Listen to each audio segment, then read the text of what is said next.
Good morning. It's May 5th, 2022. Welcome to Triggered. Hey, happy Cinco de Mayo to all our Mexican friends. We've seen a lot of people come in the comments scroll from all across the country, and I love seeing that people from all over tuning in and checking this stuff out. Haven't had a lot of Mexican audience yet, though, but we'll see. Either way, Cinco de Mayo, for those who aren't familiar with it, it's a yearly celebration on May 5th, which is the literal translation from Spanish. And it commemorates the anniversary of Mexico's victory over the French Empire at the Battle of Puebla in 1862. Nobody really cares about that. The main thing with Cinco de Mayo is it's the second best drinking holiday after St. Patrick's Day. It's an excuse to get out there and get ripped and have a good time. Do so responsibly if you're going to, but hey, it's a good night for a couple of shots of tequila. Take in some of the playoff games that'll be running tonight. Calgary is going to be playing yet again. And, safely enjoy some tequila and try to get through tomorrow. That's the hardest part. Seis de Mayo is much harder than Cinco when the reality comes in. So this afternoon also, I should announce and remind, we're going to have a live special at about 3:30. There's going to be a live stream on our channels here for the Conservative Party of Canada's Leaders Debate at the Canada Strong and Free Conference in Ottawa.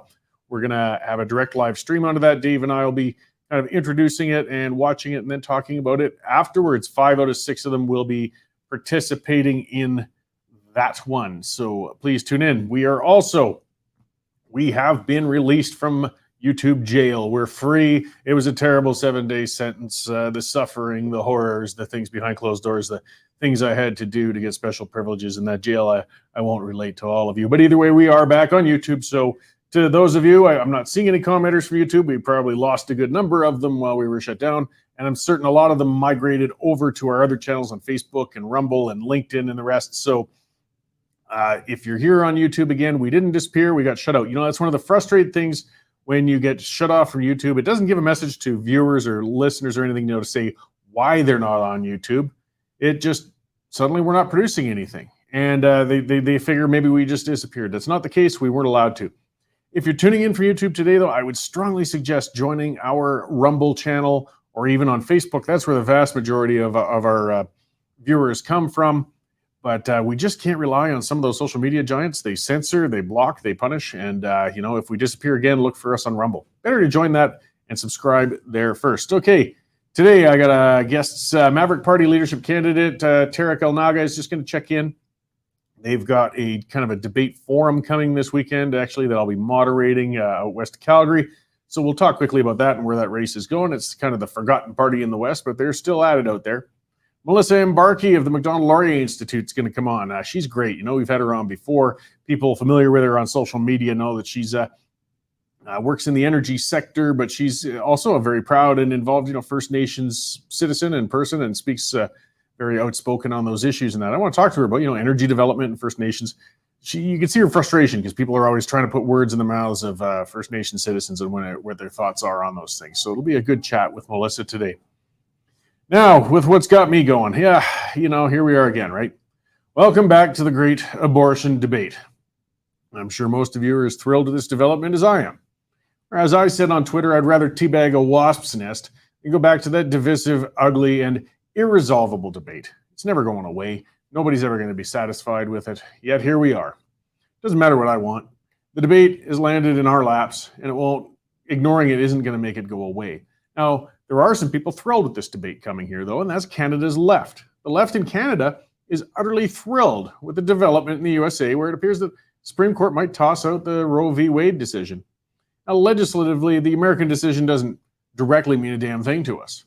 In public discourse, though, it's shifted the nation into waters where the left thrives on division and virtue signaling. Trudeau, of course, immediately jumped into the mix and declared his staunch support for women's abortion rights in a tweet. The tweet was bait. It was modeled to bring out pro-life CPC members, and the CPC leadership recognized that and quickly issued a missive calling for their MPs to remain silent on the issue. Okay, but the problem then was that had the left thrilled, because they could then accuse the Conservatives of having a hidden agenda. And the pro-life members of the party, who do make up a significant portion of the membership, well, then they feel ignored and furious as their prime issue isn't even discussed. So, mistrust among the Conservative Party has been planted among Canadians, and internal division has been fostered among the party loyal. What a gift for the Liberals. In Alberta, we're seeing Rachel Notley doing the same thing as she demands strong commitments from Jason Kenney and his entire caucus that they're going to protect the right of abortion for women. While Kenney won't pretend not to be pro-life, he's never shown any intention or plans to make any changes to abortion access in Alberta. I mean, it really wasn't on the table. But it doesn't matter. Kenney and his party will never be able to deny an intention to change things strongly enough for the satisfaction of the NDP. And they're going to continue to sow distrust among Albertans. Trudeau's government is now hinting they're going to bring in abortion legislation into Canada. Because, currently we don't have any at all. And for most Canadians, we've just been fine with that. I mean, people have strong feelings about it, but they just, that's where it's sitting, and they leave it where it is, and it's resolved. Trudeau won't bring in legislation to really regulate or control abortion in any way. If he brings in anything at all, it's going to be a bill stridently affirming the right of unrestricted abortion for Canadians. In other words, just what we already have. So why table a bill that changes nothing and that nobody asked for? Well, this bill is going to open a trap for Conservatives even more dangerous than Trudeau's tweet trying to bait a response out from those members. A bill enshrining abortion rights will bring the issue into the spotlight in Canada for months, maybe years. Conservatives who personally are pro-life will be forced to address this bill. They're either going to have to vote for it in the House of Commons or against it, or abstain. If they abstain, they're going to be accused of a hidden agenda. If they vote against it, they're going to be accused of trying to ban abortion. There's no winning here. So yes, this whole issue is a gift for the Progressives, and we're assuredly going to see similar actions in every legislature in Canada coming from left-leaning parties. The NDP in Saskatchewan's jumping all over this too, of course, and I imagine that the subject's going to come up constantly during the Ontario provincial election. If this wedge issue is effective enough, we can look forward to an early election with a focus on it. Don't think for a second that Trudeau won't pull the pin if support numbers indicated he could win a majority government. His commitment to Jagmeet Singh's NDP to stay in power until 2025 will mean nothing. If he thinks he can get that majority, hey, the deal's off. I've been hearing many voices on the social media saying we should just ignore the American court ruling, saying we should bury our heads in the sand and the issue will just blow over. I'm sorry, but they're wrong. I wish they were right, but they aren't. I don't know how we can prevent progressive parties in Canada from riding this issue into majority governments, but I do know that if we ignore it, they will get away with it. So, on a sad note, I got to say today anyways, welcome back to the abortion debate, whether you like it or not. You might as well pay attention to it and see how we can deal with it. Okay, let's get on to some other issues outside of that. There's still a lot of news breaking all over that we don't hear enough about, and we'll bring in our news editor, Dave Naylor, to bring us up to date on stuff. Hey, Dave, how's it going over there? Oh, I'm having a morning, Cory. I'm having a morning. Yeah, I gathered that earlier.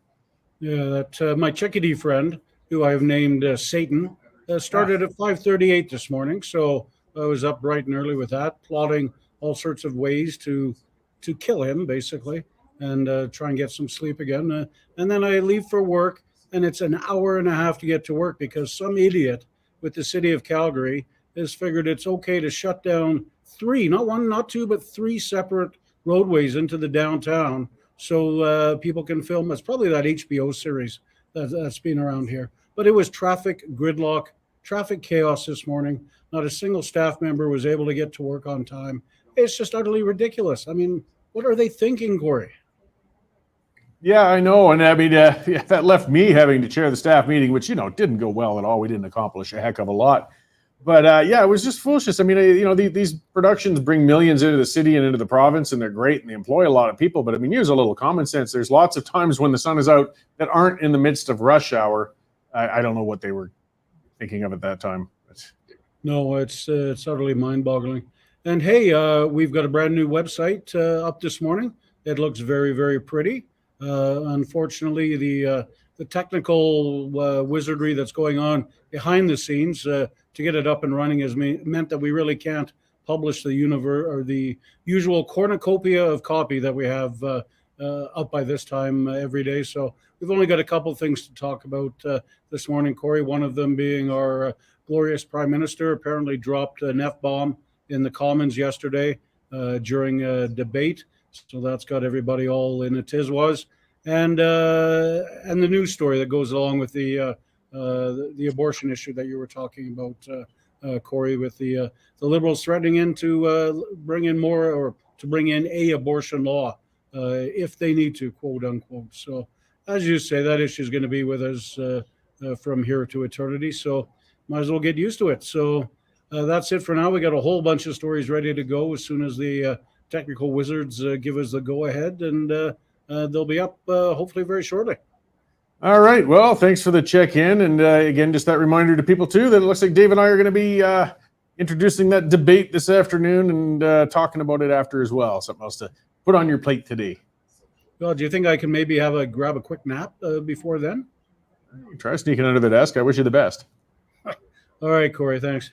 Hey, thanks, Dave. So that was our news editor, Dave Naylor. And yes, I didn't mention that at the start of this. Some people might have seen some disruption. I believe we sent out an email to members, but we've migrated to like a whole new, this is this is techie stuff, but a whole new website in a sense. We were a WordPress-based thing, and we've moved on to a different sort of software and servers and the works. And there's been a bit of transition, of course. We've been prepping for it for a week. But still, how we get the stories in, how we format them, all that good stuff. And we got, now well over, a dozen regular contributors and columnists all over the place, in dozens when you measure them in, all having to learn this at the same time. Of course, it's got James pulling his hair out there, trying to get everybody up to date on these things, and the rest of us getting it going. But it's a big improvement. It really is. The site's much deeper now and more diverse. As I said, we've outgrew, WordPress is a good basic platform to run things on, but it has a lot of limitations, and we outgrew it. So watch for a bit of the hiccups. Some of the stuff might come on a little more slowly in the next couple of days, perhaps even. Who knows? It's gone fairly good so far. I mean, when 11 o'clock hit today, we thought, we'll see what happens. Is the world going to blow up? But it was much like the Y2K thing. We were worried about a heck of a lot, and things seem to have gone okay. It's just a heck of a lot of little details we'll have to struggle with and mess around with to get it going. But it's a good development in general there. So let's see what else we've got. Maybe I will start with that. I might as well talk about that with the Trudeau thing. So it was in the House of Commons, a heated debate, and as many of them are these days, of course. And it sounds like Justin Trudeau blasted out after the mic had turned off, after a statement, an F-bomb. So he's been questioned on that, and we got a little video clip of his response, and then I'll talk a little further if we can run the clip there. Or not. Let's see. Okay, we won't run the clip.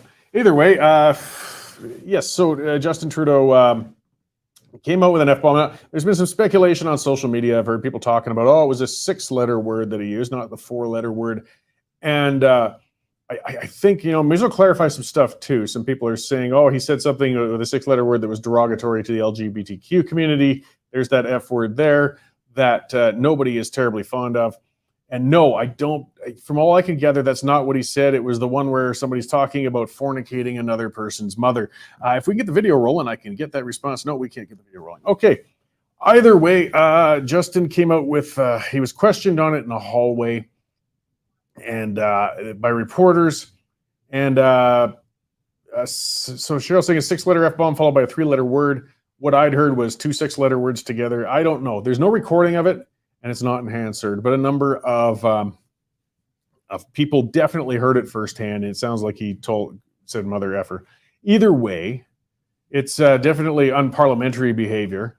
And his response to it when questioned, I think we might have that video on deck.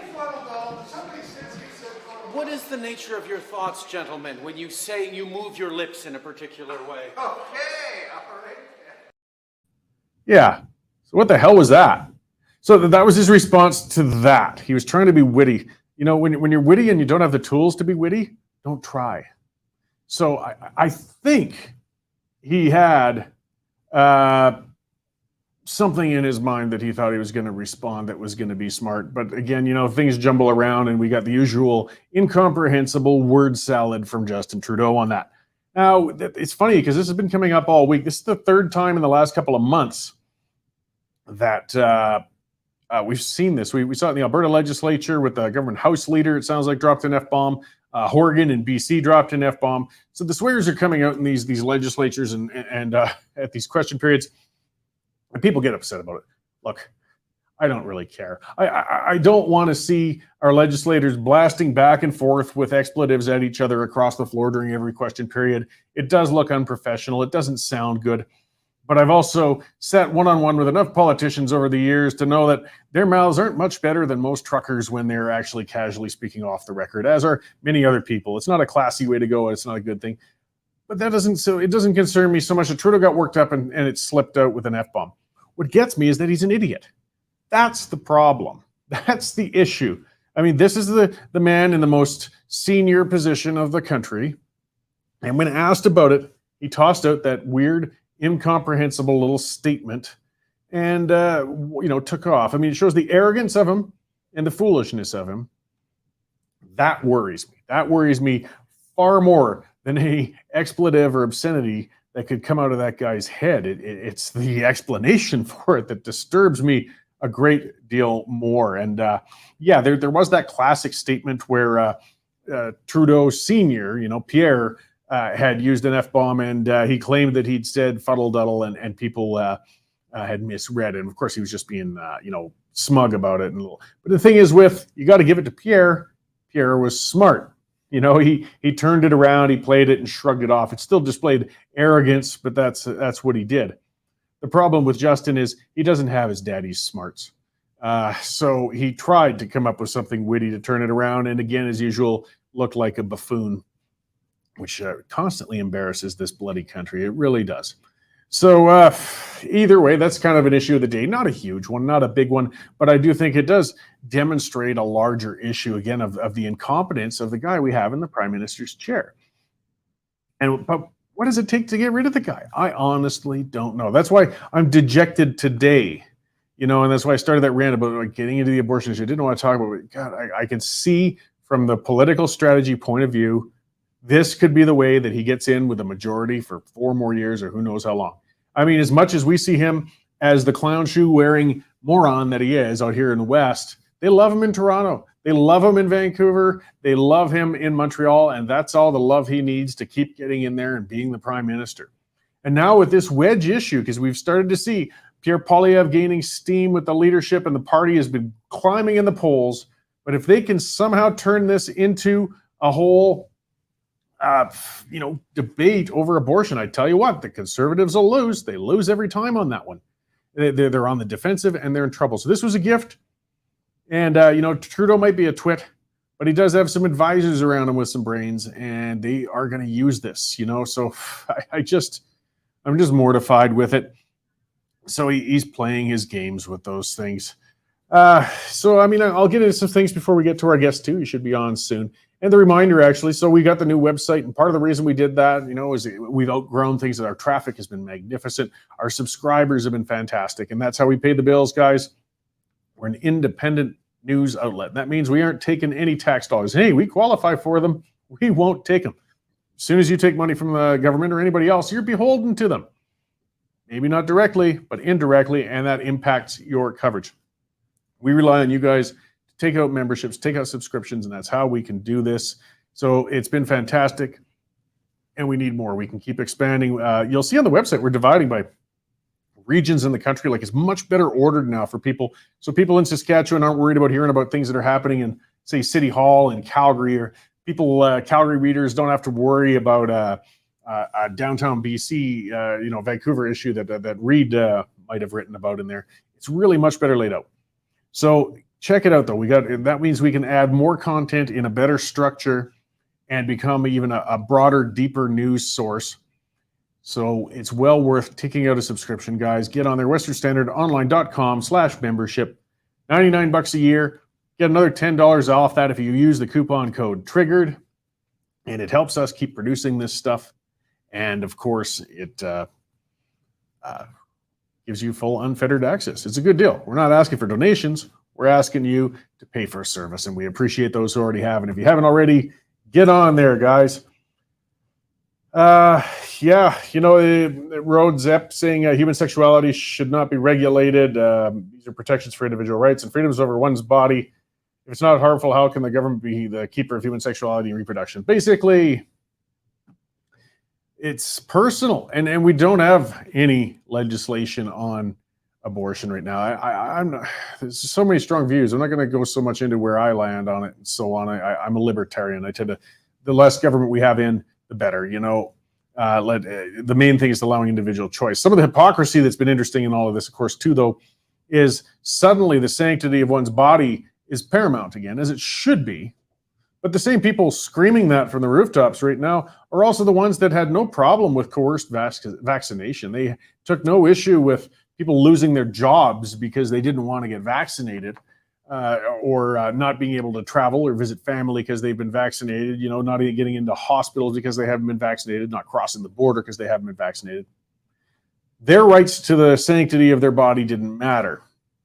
But now, suddenly the body is sacred again. Guys, you can't have it both ways.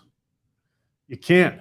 I'm pro-choice on all fronts. I support vaccination. I got vaccinated. I think it's a good idea. But I absolutely support everybody's right to choose. You can't be coerced. You can't have your arm twisted. You can't be forced. So likewise with the abortion issue. But we now we're into that. So as for that question, like I said, when I was talking in the rant, legislation is coming, it sounds like. And it's not like he's going to change anything. It's not like he's going to do anything. It's going to be just a big trap. It's going to be a motion. It's just going to say that we want to entrench the fact that we don't do anything. And it will be effective. I hate to say it, but it's going to be very effective. Here's some areas, too, where left is becoming right, or I don't know. I mean, they're starting to value individual rights. So the AGM of the Saskatchewan Union of Nurses, they voted to remove all mandatory vaccination language from their position statement. And they're not going to require their union members to be vaccinated any longer. Now, that is from the union. Now, what the Saskatchewan Health Authority does, I don't know. So a member of the Saskatchewan Nurses Union spoke with the Standard out there on the condition of anonymity, though, because, again, they fear reprisals from their employers. But according to that member at their AGM that they held, the members voted to say, that's it, let's change the union position, removing the word mandatory, and changing it to encouraged. That's a big difference, guys. And that's back from, again, the unions are finally realizing what they were supposed to do, and that's to stand up for the rights of their members to have a choice and maintain their employment and hold their jobs. I'm still not a big fan of unions, but at least some common sense has drifted into the Saskatchewan nurses one. Whether or not Saskatchewan Health Authority will take that on, I don't know. I see the guest in the lobby, so I'm going to speak to our sponsor really quickly, too, before I bring Tarek in here. And that is Bitcoin Well. These guys have been great. They're one of our first big sponsors with the Western Standard. We got to give them some credit for how we grew and how we got rolling. That first year was a real lean one for Derek and Dave when they were getting this thing rolling. Bitcoin Well jumped on, and we've had a great relationship with them. And part of the reason is they offer a great product. It's fantastic. If you're interested in digital currencies, I was just watching I torture myself with mainstream news. I was watching a story last night about a guy who got ripped off with a Bitcoin scheme and a bunch of stuff. It was unfortunate, and people get ripped off, and it scares them and things like that, and they stay away from these things. Well, BitcoinWell.com, this is the way to go to a legitimate source. This is not a phishing account. This isn't some foreign call center or anything like that. They're not asking for your money. They just help facilitate your getting involved in Bitcoin. I mean, they take a fee, of course, but it's non-custodial. Your money is safe, and it's in your hands all the time. It's a Canadian company, better yet, a Western Canadian company, and they offer one-on-one, face-to-face service to show, to talk to you about how Bitcoin is, how you get into it if you choose to, and how you can use it once you have it. What do you do with it? Well, you can pay your utility bills. You can sit on it and save it. You can do all sorts of things. It's just like any other currency. It's confusing to a lot of us because it's so new. BitcoinWell.com is a good, local, trustworthy company, publicly traded. Check them out and take control of your money, guys. All right, so let's bring Tarek in there and check in. It's been a while. We've had him on the show before. Hey, how's it going out there? Good, sir. How you doing?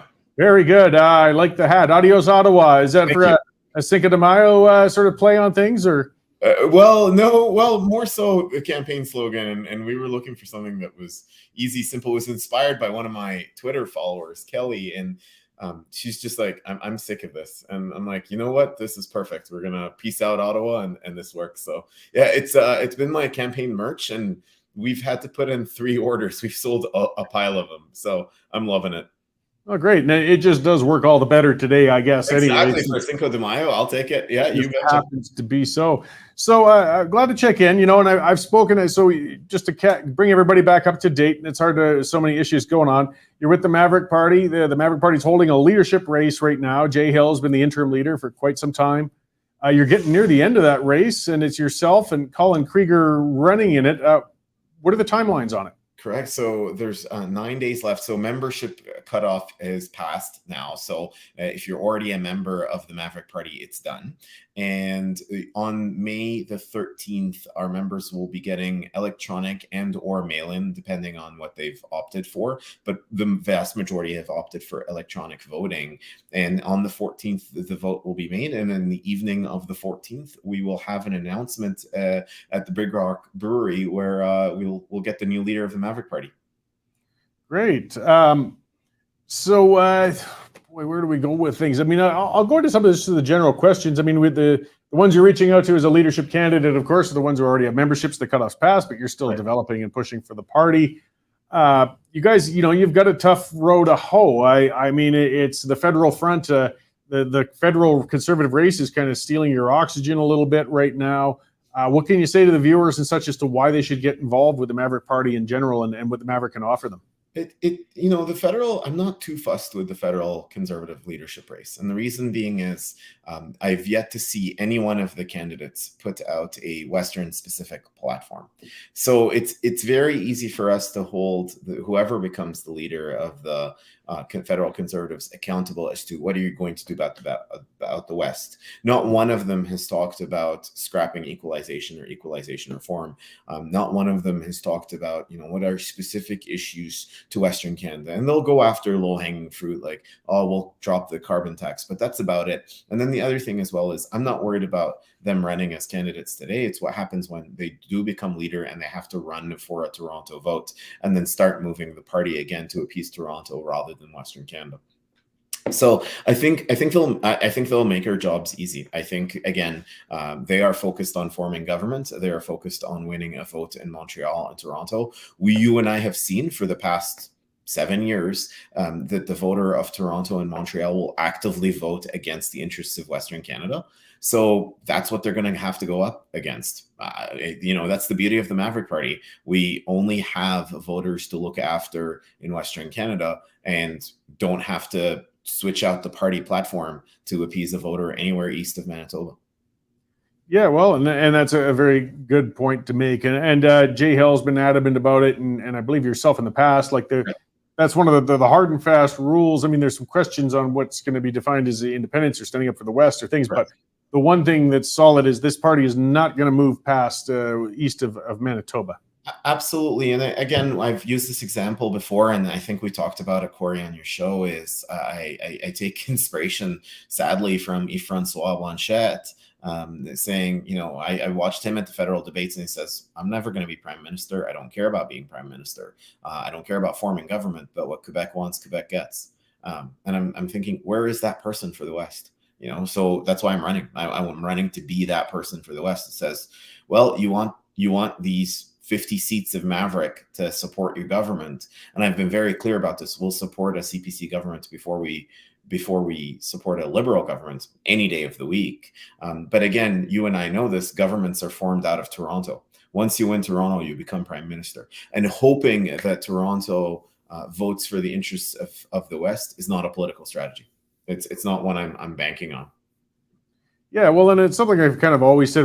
It's frustrating and it gets to us, but when a federal party caters to Central Canada, don't take it personally. It's just math. You can't win this country without catering to Central Canada. That's just the way it goes, and that's what a person has to face. So they either have to accept that you're always going to be beholden to Central Canada, or you have to look for another alternative. Not just that, you can win. You take that statement and add to it. You can win the country without a single vote in Western Canada. So you do not need, we've shown the last elections, Alberta and Saskatchewan, all but a couple seats, all blue, 17 ridings in BC, blue. But you could easily win and form government without a single vote in Western Canada. So why care, right? That's the sad part, is it really doesn't matter. Yeah, well, it cuts both ways, and this is something that led to the frustration with the Reform Party, going way back. But and there's a lot of good conservative members of Parliament and organizers and so on. Hmm. They can be prone to taking Western seats for granted as well. It's not healthy for your democracy if you got a riding that consistently votes 80% in support for your party. Then they can ignore you because they pretty much know they've got it in the bag, and that doesn't do any favors. So, I mean, they need a little competition, somebody coming up their flank to keep them honest. Exactly. There's a big difference, Cory, between vote gathering and vote earning, and we have no vote earning in the West. We don't. You're absolutely right. If you're wearing a blue T-shirt and you're running in a rural riding in Alberta or Saskatchewan, you're getting in. But what have you offered in terms of value? What have you offered in terms of Western autonomy or Western issues or so on? And we've seen that in the Andrew Scheer caucus. We've seen that in the Aaron O'Toole caucus, as Aaron O'Toole started making concessions to Quebec over and over again and saying, the Canada needs a prime minister from the GTA. And kind of, okay, all of you 50 conservative MPs from the West, just be quiet, sit this one out, stay in your homes, and you're going to win this anyways. So do nothing and don't go against my message. And I remember him saying, if you don't like the carbon plan that I've put out, you're out of my caucus. So they all stayed silent. So that's the problem, is they'll always be beholden. And I'll look at the leadership race right now, Cory. You have 5 candidates running in Ontario ridings and 1 in Quebec. So where's the Western representation from a leadership standpoint? And the one Western candidate who was they disqualified despite him meeting the entry requirements, and they kind of buried that one. So where are we with the Conservatives? Again, it's the hush hush. Don't worry about the West. We'll get their votes anyway. We don't need to earn them. And that's my challenge. Yeah, well, and you've got a challenge as well of just general organization and getting a small party, a new party going, whether it's yourself or Mr. Krieger. You got a lot of work to do. I mean, but there is support. I see Denise Martin, one of our commenters, saying we need you in BC too. And you guys do exist in BC, but you've got a presence to build out there. You kind of got your work cut out to spread out. I mean, you're still a bit Alberta-centric. Well, no, I would say we're really strong in Alberta and Saskatchewan. We've got very strong province in both. Manitoba just formed, all 14 electoral riding districts have just formed associations, which is a pretty big. And then we've got really strong presence, whether candidates or ridings in northeastern BC to start with. So I'd say, but you're absolutely right. As a startup party, one of the things that I'm proposing in my leadership platform that we need to leverage, and any party in Western Canada doesn't do it and doesn't do it well, is electronic messaging. We're still relying on ultra traditional campaigning techniques of door knocking and town halls where 5 people show up in a drab neon lit room. That's not going to win the West. We need a strong, assertive message, strong advertising, and a strong, the biggest channel we could do right now is electronic and get in people's hands. And that's the future of the Maverick Party for me, and the future of campaigning for us is really, really strong electronic campaigning, so that if I do my job right in a year's time, whether you support us or not, everybody knows about the Maverick Party, because right now they don't. And a commenter, Jennifer Schofield, I hope I'm pronouncing that correctly, I was pointing out, yes, I understand, like everybody thinks of Lower Mainland BC and the way they vote and forgets that most of the rest of the BC isn't that way. But she also pointed out something interesting, and there's some ground that federal parties haven't really dipped into because there isn't many seats there. Is saying that they're closer to the Yukon or even the Northwest Territories. I mean, these are massive resource-laden areas that have some serious issues, again, with development and a lot of potential. But we really don't hear much about them in the federal front at all. Sadly, again, you see, the thing is, you don't even need provinces to form government. You need cities. If you win Montreal, Toronto, and Vancouver, it's done. You're prime minister. That's it. And you could literally, you hear the expression fly over states, fly over provinces. You could fly over Manitoba, Alberta, Northeast BC, and skip it entirely, and you formed government. So what my platform is now to start pushing for full and complete legislation of autonomy for Western Canada. So is pushing every federal piece of every federal institution that manages your life and mine, let's push that back into the provinces. And when it comes to BC, you're absolutely right. Like, I think of Northern BC, Northeast BC, etc., very resource rich.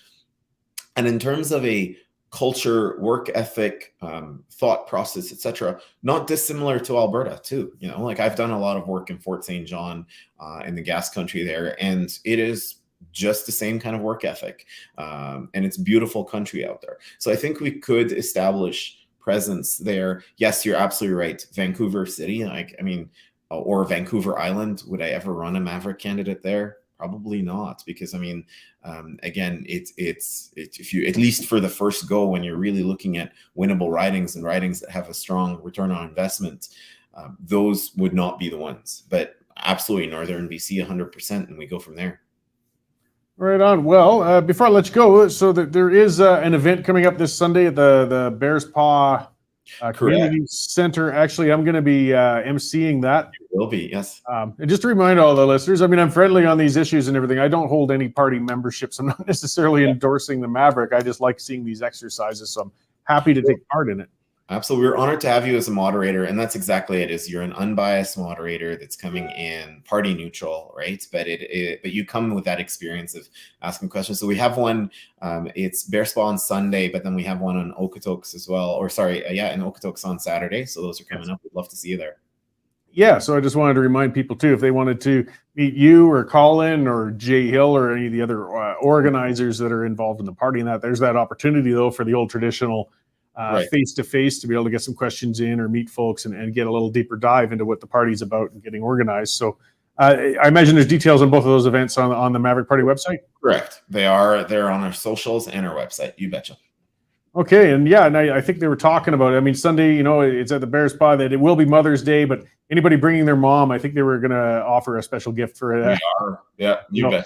Just a bit of a thank you there for all moms. And just make sure to take her out for dinner after that. Absolutely. It's an afternoon event. Okay, well, thank you very much for joining me today. I'll see you in person on Sunday. And, good luck in the race there. You got you and Colin going head-to-head, and we're going to know within a couple weeks. You bet. Thank you, Cory. Yeah, thank you. Thanks for having me. Thanks, Tarek.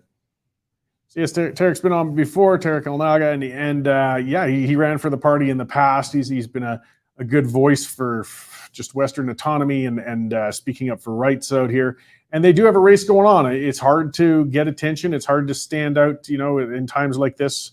There's so much going on, but they're working hard at it. And, you know, the time that people will turn to this party will be the time when the Conservatives turn on the West. And guys, it happens every time. It happens every time. We get taken for granted. We get left behind. I find it's not so much when the Liberals screw the West when you see more regionalism building up, because we expect it of them. It's when Conservatives screw the West that we lose it. It was when Mulroney hooped the West. You know, it was the CF-18 deal in Winnipeg, things like that. That's when the Reform Party got formed. And unfortunately, you know, it depends how you want to look at it. But if you look at the Alberta history, the National Energy Program, of course, just milked the West. It traumatized us. There was a large independence movement on the go. I mean, they'd won a seat in Alberta with Kessler, and Doug Christie was running the Western Canada concept. The Reform actually kind of sucked the oxygen out of them, because if the Reform hadn't been formed, I think there would have been a much stronger independence movement in the West at that time. But it gave hope for a Triple E Senate and all those things. And the reasoning for that too, though, was that the Mulroney Conservatives did not do the West any favors, even though the West overwhelmingly elected him. Mulroney had the largest majority in Canadian history at that time.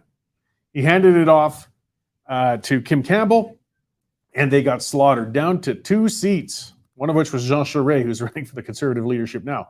2 seats, because the Reform came in and wiped them out. But one lesson, at least it told, and I think that lesson's been forgotten by a lot of those Conservatives, is you can't take the West for granted forever. Eventually, we will tell you to get stuffed. And that this option's being built here. And if the federal Conservatives do start forgetting where their bread's buttered, start forgetting to stand up for the West, which I fear always happens. As I said, don't take it personal. It's just math. Well, there's where you go. Then you've got that alternative. You've got that option to say, you know, I don't have to put up with you guys. I've got somewhere else I could take my vote, my donation, my volunteering, whatever it might be. So, I mean, I've always said that as well, just as a Democrat. The more parties, the better. You know, I want to see that mix. I want to see those races, and quit cowering in fear for vote splits, guys. If you live in fear of that, then you're always going to be voting for, at best, what you see as a lesser of evils, and that's not a positive way to vote. It's not good for you. So, stay conservative with the federal party. So be it if that's your thing. But make sure to mention it to those members then. Hey, I've got an alternative, It's like the young days when you got a girlfriend who you're not, so, maybe she's checking out other sources. We'll just got to remind them that, you've got other alternatives too. And just still try to build a relationship rather than keep looking the other way. See a couple of folks, somebody talking, Denise is coming from Chetwynd there. Yeah, I spent time up that way too, speaking of Fort St. John, and did a lot of heli-portable work down in Tumbler Ridge and between Chetwynd and Tumbler. And if you guys got any resource up there, it's grizzly bears. Holy cow, that area is just crawling with those things. As a surveyor, they gave me a lot of the gray hair I have today. It's beautiful country up there, though. There's some really underrated mountains in northern BC. And then I see Jennifer's in Terrace there, and that's getting towards the northwest coast, I guess you could say, of BC. Some rugged country out there and beautiful, great salmon fishing if you want to get out that way. It's good to see that audience coming from all over. And again, these are regions that we hear of that, we don't hear of enough. These are Canadians, these are citizens, these are people with concerns, and they aren't getting them heard. So maybe Maverick will change some of that. Yeah, Christine in the Fraser Valley, so we've got, it's good to see that many people in the BC audience. And I know there's that frustration, I mean, we get people, if you go into the area south of Radium there, with Invermere and all the way down to Cranbrook and that, a lot of those BC citizens they identify more as Albertans than BC because, they do most of their business, Calgary and Lethbridge are a lot closer to them to deal with than Vancouver and things like that. And they don't vote NDP in those areas. Maybe you drift over to Nelson, you get a special little pocket of people out that way. But BC is a diverse province and people come from a lot of directions out there. And one of the things that is interesting with Vancouver, I think it's one of the most fascinating ridings in Canada in a lot of ways, is that's one of the ones where ridings really can go in any direction. You don't know where they're going to go in Vancouver. I mean, Vancouver's always been that way. We used to have a solid small C reform conservative would be in one Vancouver riding, and right next to him would be a NDP member of parliament, and right next to that would be a Liberal member of parliament. And those ones would change. They would flip over at times. Same with on the island. You can't dismiss those ones. I mean, there's definitely a heck of a lot more progressive influence on the lower mainland than in interior BC. But those are the ridings that are in play, and ridings that are in play are the ones where you can have the most influence, even as a minor party. Because if you can take a bite out of the support of one of those candidates significantly, then they have to start paying attention to what you're offering because they're losing something. It's hard in Alberta. It's difficult, as we said, when you get to, ridings like I live in, south of Calgary, and I think it's like 75, 80% conservative. Hey, I like that. But it also doesn't help for getting much traction or influence upon your elected officials because they know they got your riding in the bag, and that's just not healthy. Let's look at some new stuff before we get to Melissa here. I got looks like the Justice Center for Constitutional Freedoms has sent a legal warning letter to the, getting into BC again, the Columbia Shuswap Regional District, demanding the accommodation of a volunteer firefighter's COVID-19 vaccine exemption. A couple of things, by the way. I got John Carpe coming on next week. This will be probably one of the things I'll talk to him about. The JCCF, they have been busy this last couple of years with this whole COVID nightmare and the protests and things like that.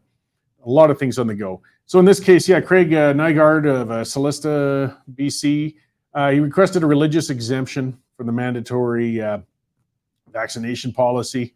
And he's seeking an exemption based on research weighing the benefits and risks. I mean, as far as he's concerned with it. And the fact that he has naturally acquired immunity to COVID. I'm guessing that means he's probably contracted it and recovered from it, as most people at this point have gotten to. And he says it would accepting this medical procedure would violate his conscience and religious convictions. That's the case that's going forward.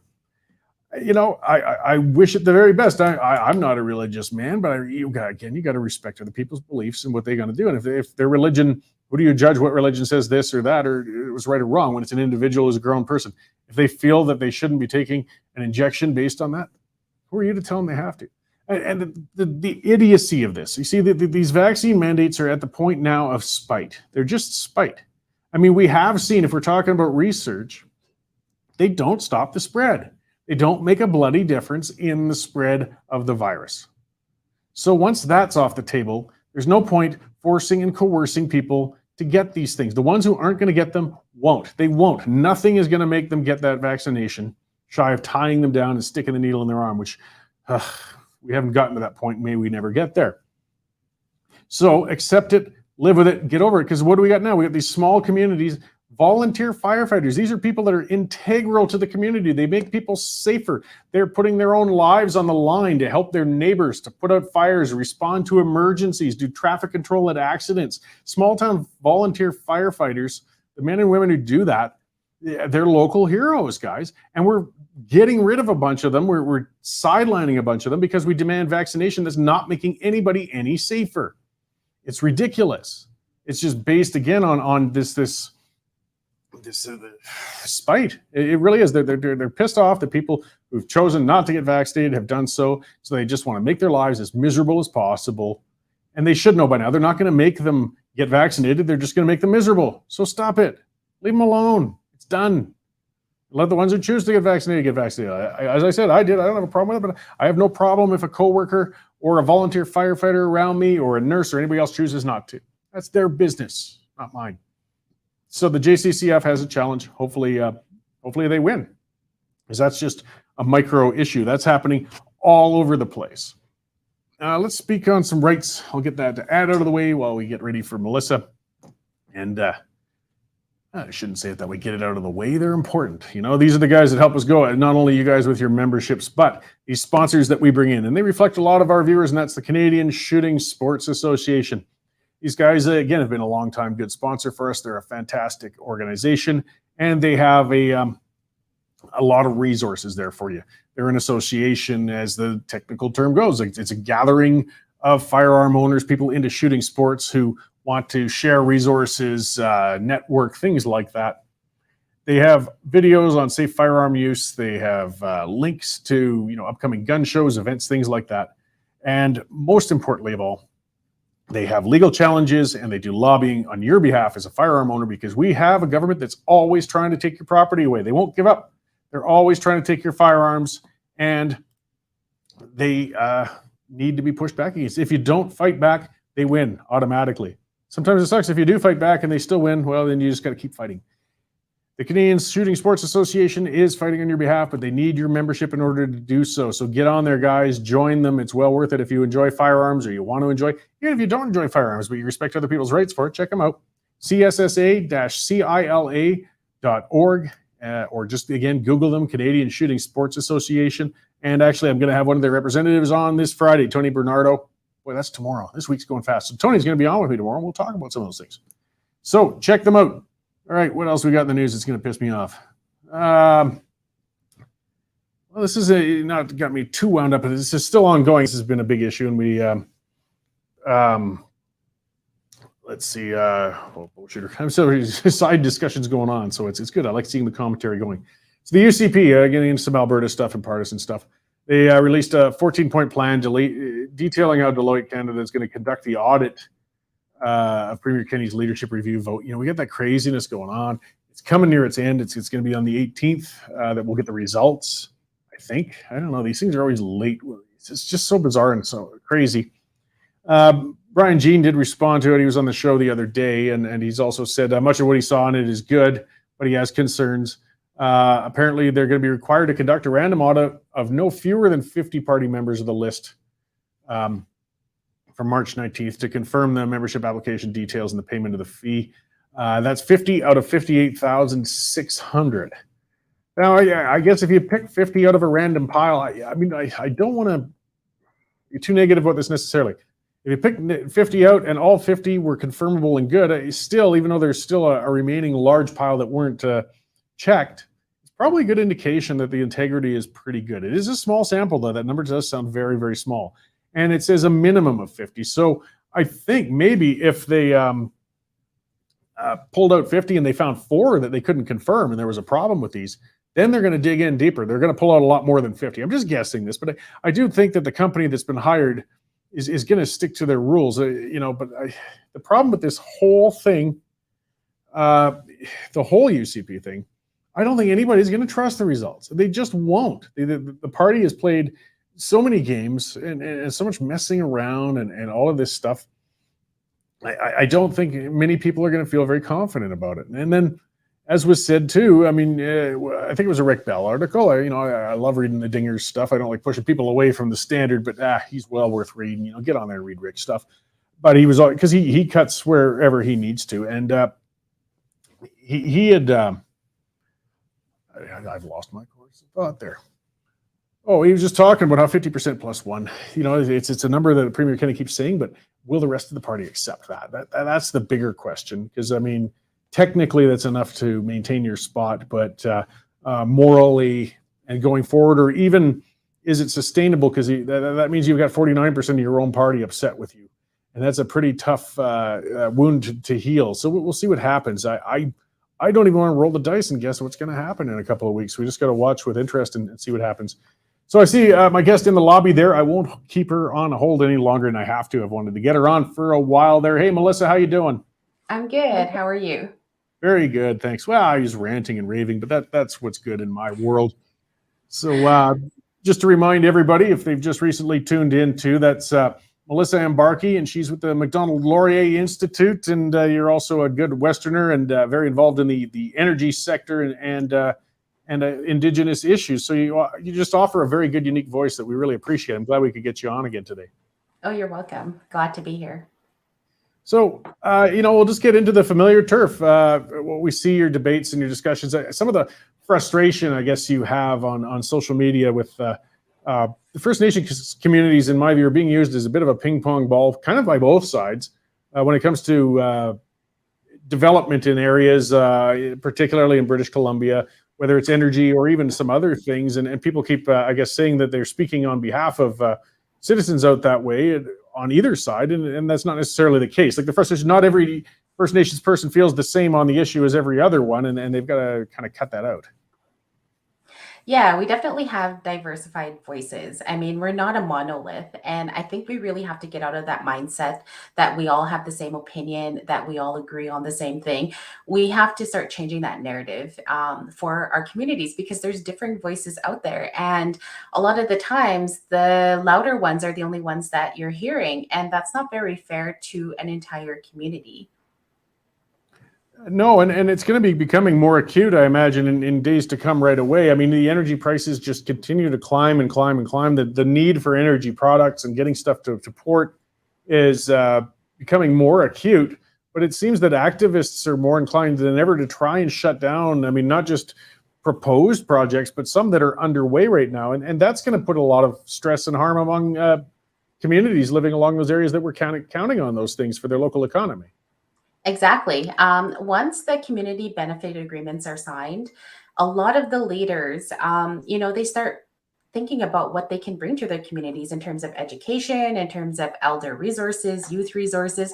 That money is essentially already allocated to the services that they need. So when projects don't go through, they're backtracking, and they're letting down their community members who not only wanted jobs and employment, but who also wanted these programs and services that they so desperately need. So we have to think of the long-term impacts, not just for Canadians, but for Indigenous people as well in these communities, because, we have to start looking at what's being taken away from them. Just when they thought they had an opportunity of economic development, that's all squashed because of an activist, because protesters don't agree with it. And that essentially is wrong on so many levels. Well, yeah, and the activists who try to shut these, industries down and things such as that, and development in areas, again, are often from outside of those areas in the first place. And they don't offer the alternative then, well, if this is shut down, how are local people expected to pay the bills and pay for local infrastructure and pay for education and things that everybody else wants to? I mean, these are isolated areas with limited resources. They don't offer that alternative aside from saying, well, we should do more, perhaps just transfers of funds, but that doesn't help build a community. No, it definitely doesn't. I mean, if it did help, we would have seen communities prosper in the last few decades. I left my community 17 years ago, and I go back today and it looks exactly the same. So we can no longer depend on government handouts. We have to start figuring out ways to look after ourselves. And we have to ensure that communities are heard. And we also have to ensure that outsiders aren't speaking for us. There might be a few who are disgruntled, but that's not the voice of a community. And if people wanted to know the truth of what's happening in these communities, go and meet with them, like meet with a diversified group of people. Look at the ones who are saying yes and look at the ones who are saying no, and draw your opinion from that. Don't just listen to the loudest voice. Well, that's it. I used to work in the energy sector for a couple of decades, and getting into in northern Alberta communities, the local First Nations communities and reserves were often actually had a lot of great contractors and were very integrated in well servicing, exploration, maintenance, and it was good for the entire community. It kept people working. It was successful businesses. It just seems to be BC where it's hung up, where they seem to feel that they don't need these things or can't see the benefit of it, and it just again, it frustrates to watch. I mean, the CGL pipeline in particular has been the flashpoint, but I can't see how that's going to be stopped. It's been built this far. What is it going to take to get that thing complete, though? I mean, it's going to take, going back for CGL, for example, the Wet'suwet'en community need to go back and, come together as a community again. This whole being, separated and divisive about issues, that has to end, because if they're fighting about land issues and land claims, land rights, they're doing that as a community. Four hereditary chiefs don't speak for an entire community. They have to go through their membership and they have to make sure that they're including them. So, it's either they go back to the drawing board and, figure out new terms, or, they start listening to their community members who are in support of this pipeline, who do have jobs because of this pipeline, who do have, small businesses because of it. I just, it's so divided that I wouldn't even know where to begin for them. And the BC government has been paying them, to go back and, resolve issues within their membership. And $7 million would resolve any, conflict in my community. And they just seem to be at a standstill, and it's very frustrating to watch. Yeah, well, and nobody wants to see. I mean, these are tight communities. The social structure and seeing neighbors fighting with neighbors over an issue that, I mean, it's not healthy for the community as well. I mean, they can have different points of view within the community, but when we see them playing against each other, I mean, it's sad to see, unfortunately.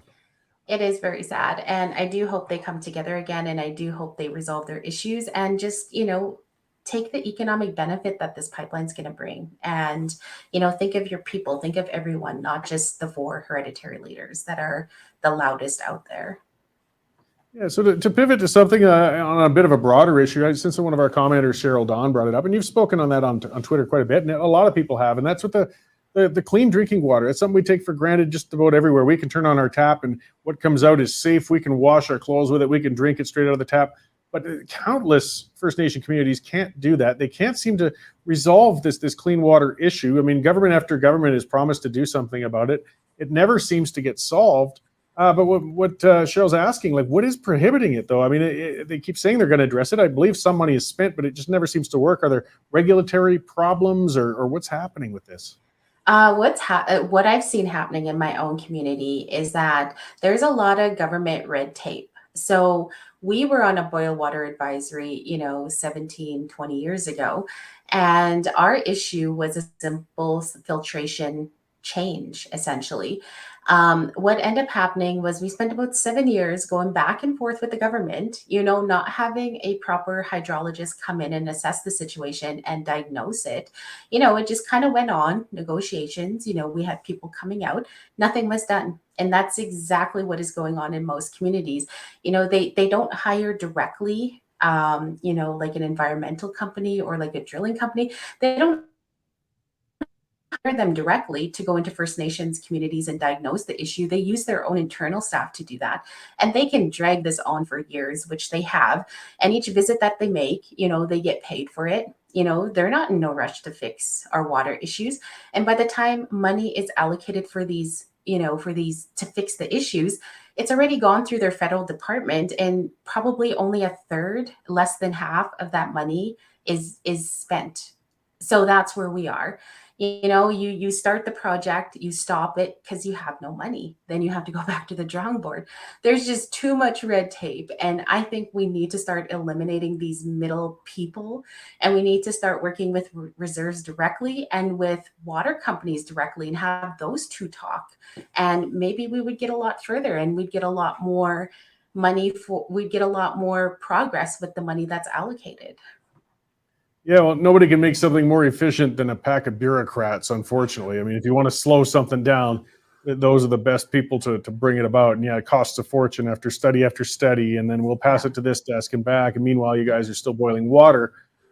Is there structural change, though, that perhaps could streamline that? Like part of the problem is First Nation communities are, very tightly tied with the federal government. Would increasing more municipal style authority so that a community can directly source water experts to come in and set up a facility and show how to maintain one, things like that? Can we do that without changing the Indian Act? We can definitely do that. Like, we don't need consultant after consultant in the middle. When I knew there was an issue with not just the water, but with the bureaucrats, was when I actually worked with a county, and drilled 1,000+ wells for people and businesses. They did this in 4 years. And I had to give my head a shake after that, because I'm like, why is this not working in First Nations communities? If it took, 4 years to drill and pipe, 1,000+ to 1,000+ people, why can't they do it for 100? Like, my community is 100 people. Why couldn't they do that within a year, not 7 years? It's just mind blowing. I think there has to be a direct contact between First Nations communities and outside water experts. I think we can cut out the federal government in that case, but then that means that there's jobs on their end that are going to be lost because of it. So I don't know. I wouldn't even know where to begin, but we just need to start coming up with solutions.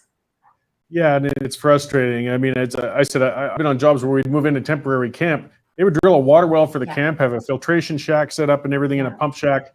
And within a week, we've got 50 oil field guys in a small camp with clean, locally sourced water right on the spot. How on earth is this so impossible? And it's across the country. It's in Ontario, it's in Labrador, it's in BC, areas with lots of good water.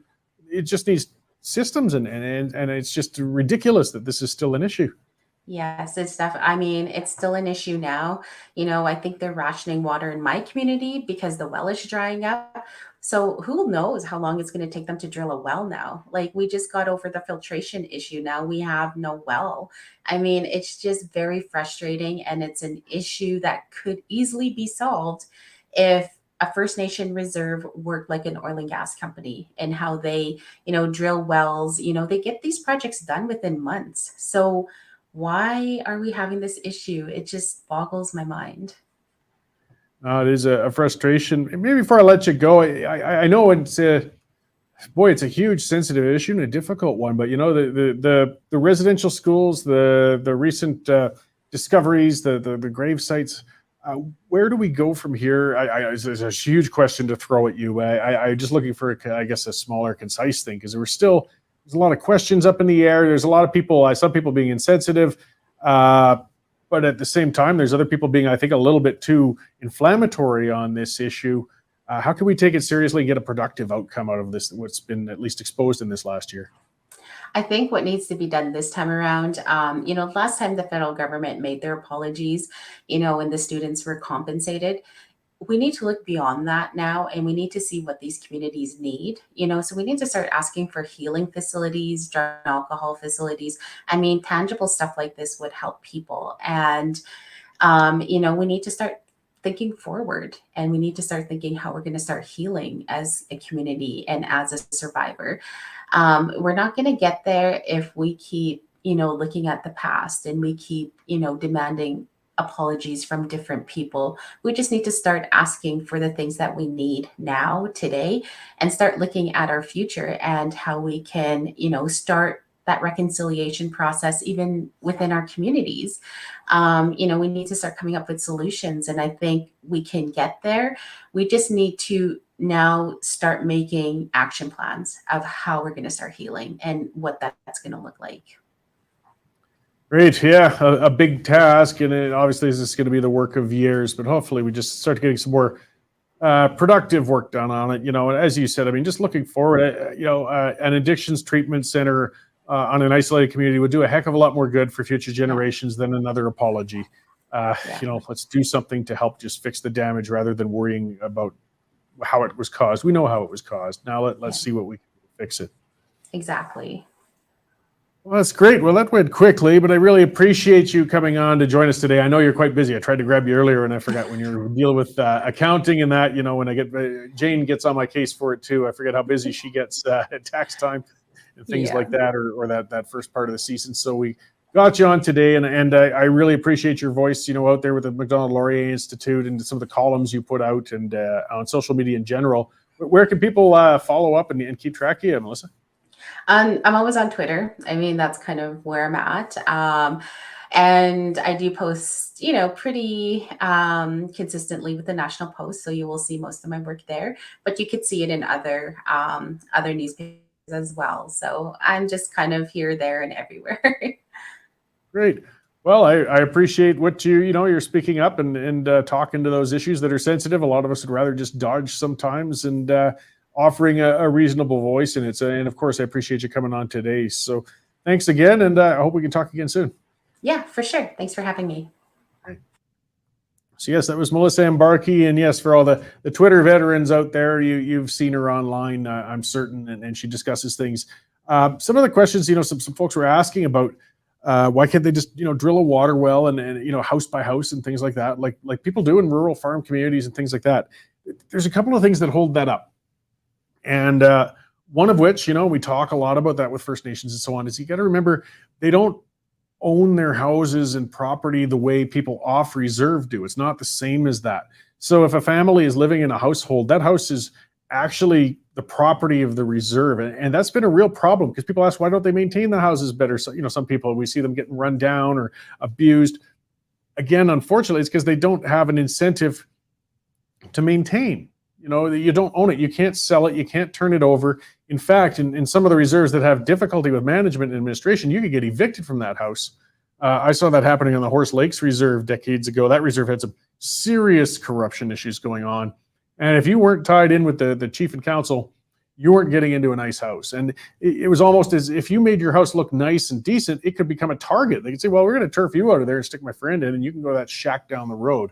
Not saying every reserve does that, but there's some very serious administrative problems in the reserves, and it really brings a disincentive for anybody to maintain. So, I mean, things like, Professor Flanagan and some of the others have talked about, maybe if we could bring ways in to bring property rights to First Nations people so they can own these assets. I mean, this is a lot of what's held them back. I mean, those of us who've been in business before, you want to start a business venture, how do you get the financing to do it? Banks do not like financing new business ventures. They're high risk. Well, people use their home equity as a security if they want to take that gamble and move forward.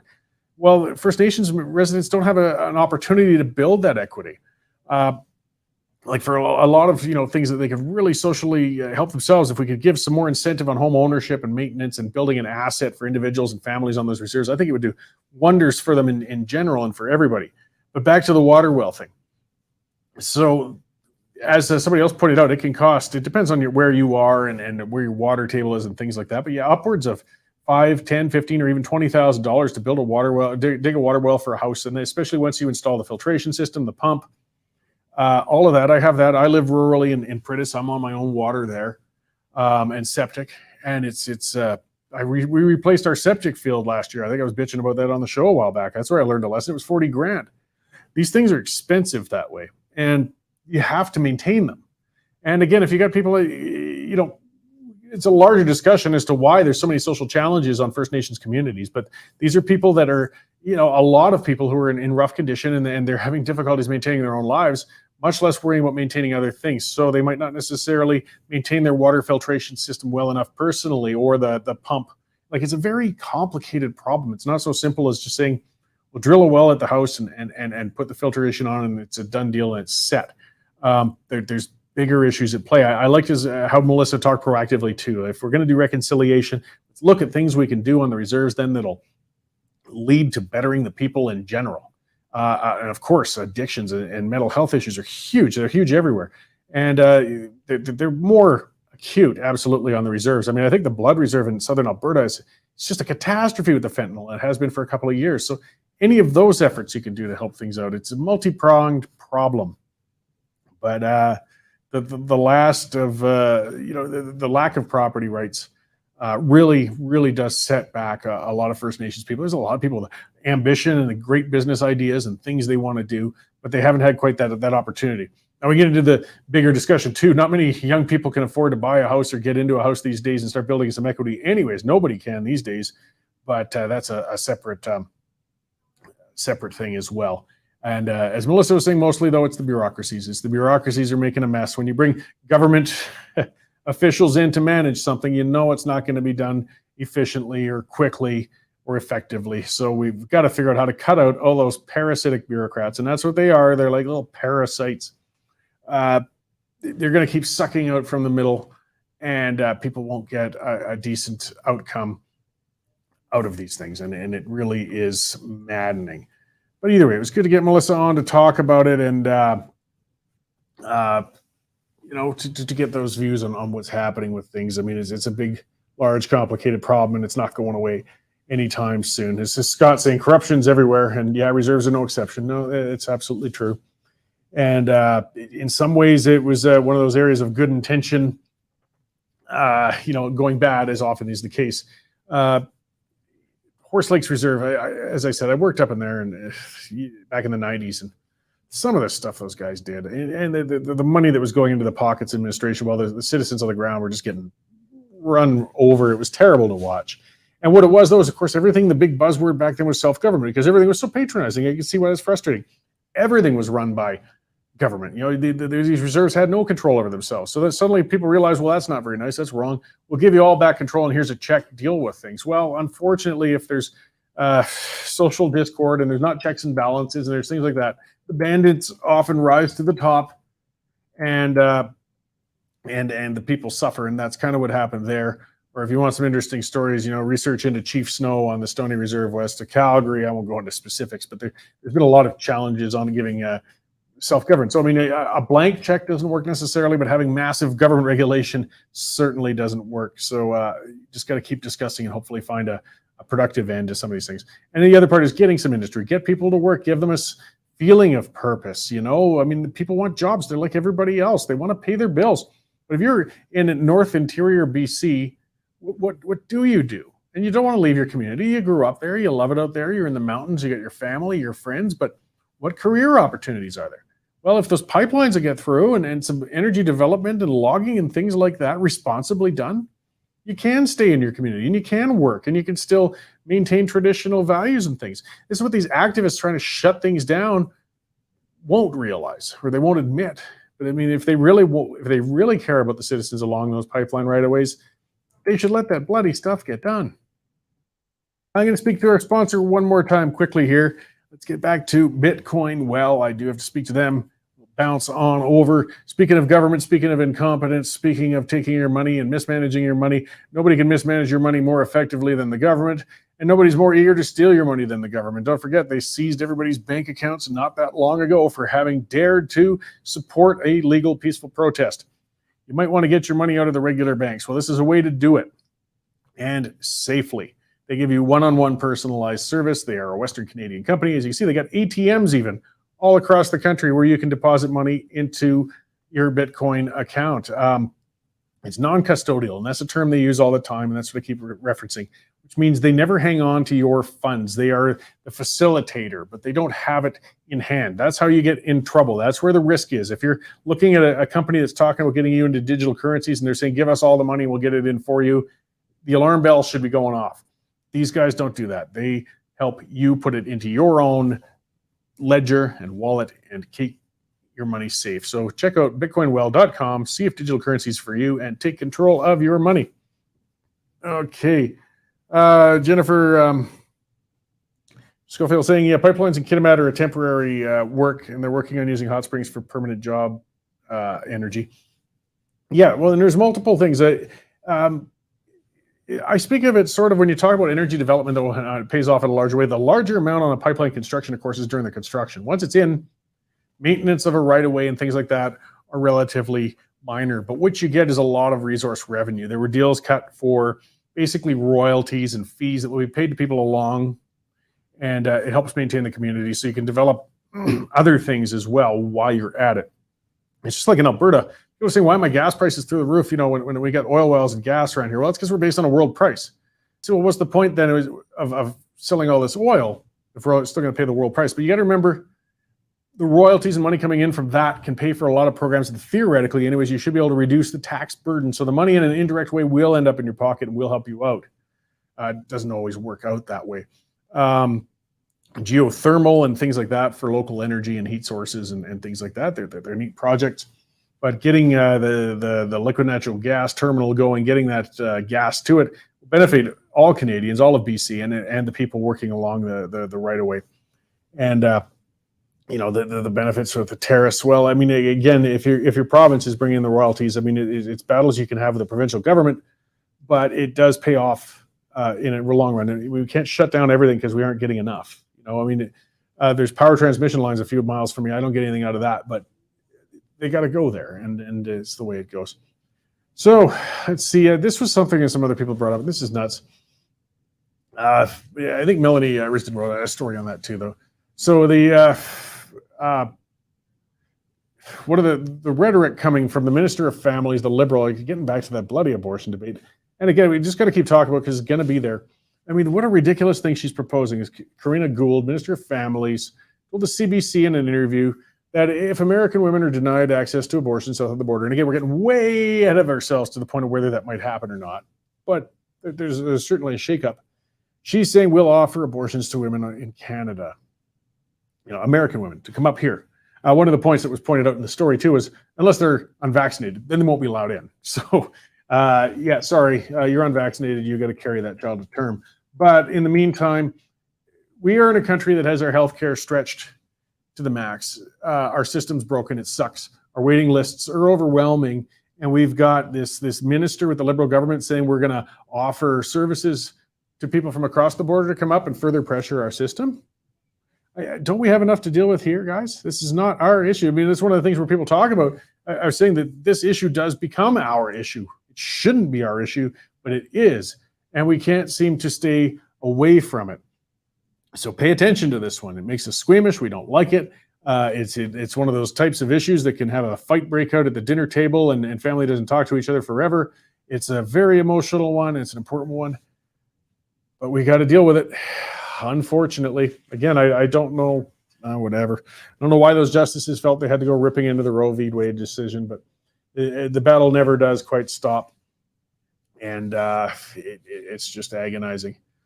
Here's another beauty that came out. Everybody's favorite minister there, Stephen Guilbeault, the environment minister, the criminal, the environmental extremist, the one who's been, and I'm not just saying it as a pejorative. This is a man, you can see those pictures of him grinning away in his orange jumpsuit after he's been arrested and charged for environmental crimes. He's now our environmental minister, and he's nuts. I mean, he's right out there, that guy.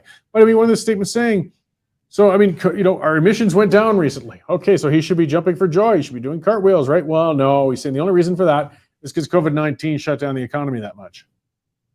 Okay, so this is interesting to see where this goes with this. Basically, the only way we can reduce emissions is to shut down our economy. That's the reality. That's the thing that got missed between the text here, or what I think a message he didn't realize he was putting out, but that's the truth of it.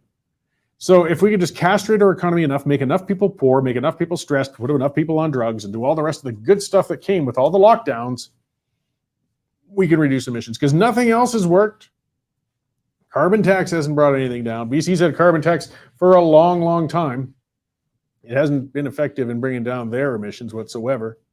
The only way we can do it is shutting things down, and that's what they're doing. I think what we saw out of Guilbeault was an unintentional slip of clarity out of that man. So he understands that, yes, the only way we can manage to reduce our emissions is to put everybody in the poorhouse. And, lockdowns, as far as he's concerned, I would think are almost good in his ideas. So they can't bring down emissions other ways. And it just carries on. Let's see. Cabinet bringing in an abortion bill. I've beaten that up enough for today. As I said, we're going to keep talking about it for a while, but I think I've had enough for today.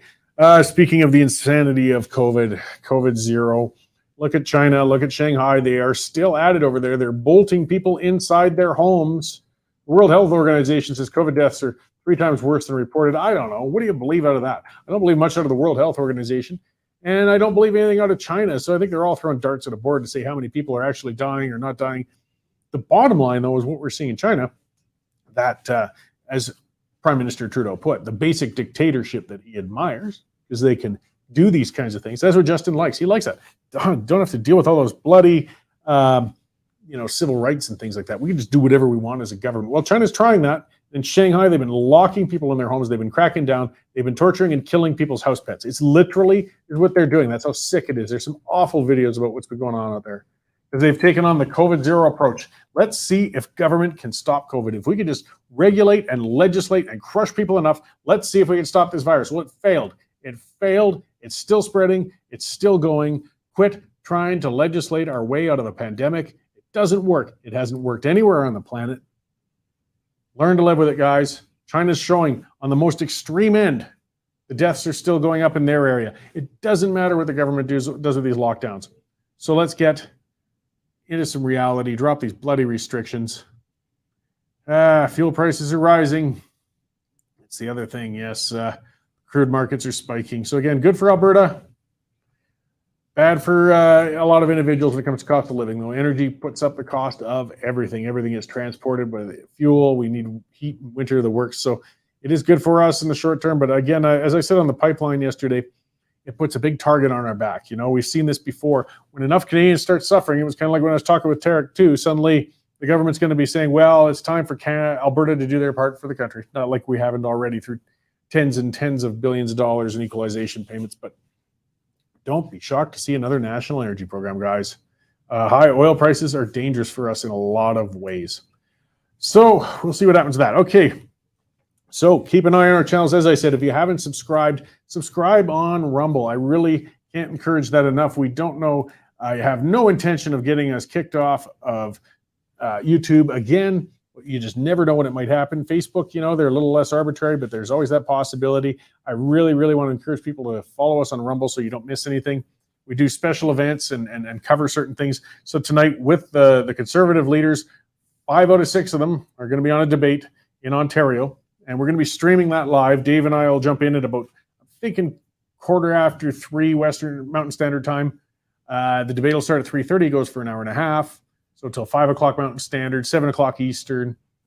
You can see directly what these 5 Conservative leader candidates have to say on things. And then Dave and I will jump in with our own interpretation of the debate after that. And you get that firsthand because the rest of the debates don't start for another week or two. And this is a debate to them, to a Conservative audience. So check it out. Follow our channels. You'll see it when it comes up.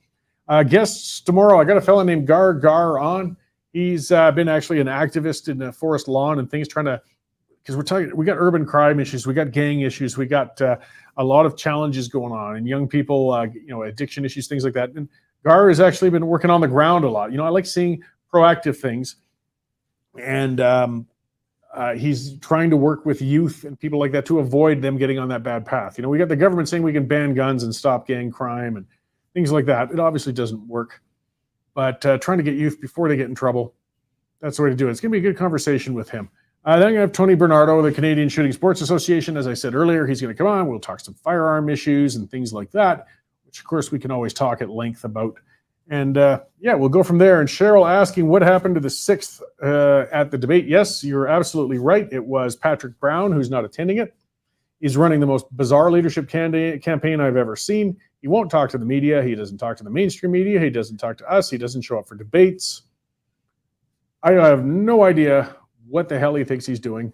I mean, it's got to be somewhat serious. He spent $300,000 to get into the thing, but he won't talk to anybody. I don't know. I mean, I'm not the world's greatest master of campaign management, but I do understand that you got to get your candidate exposed to people a little bit if you want to win a vote.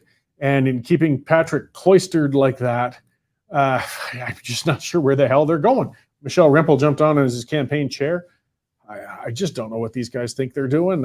So they're even dodging debates. This debate is going to be held at the, as I said, it's the Canada Strong and Free Network. That used to be the Manning Center. I mean, this is the big annual gathering of conservative activists and academics and people from all across Canada every year. This is the big fair. This is the Super Bowl for them.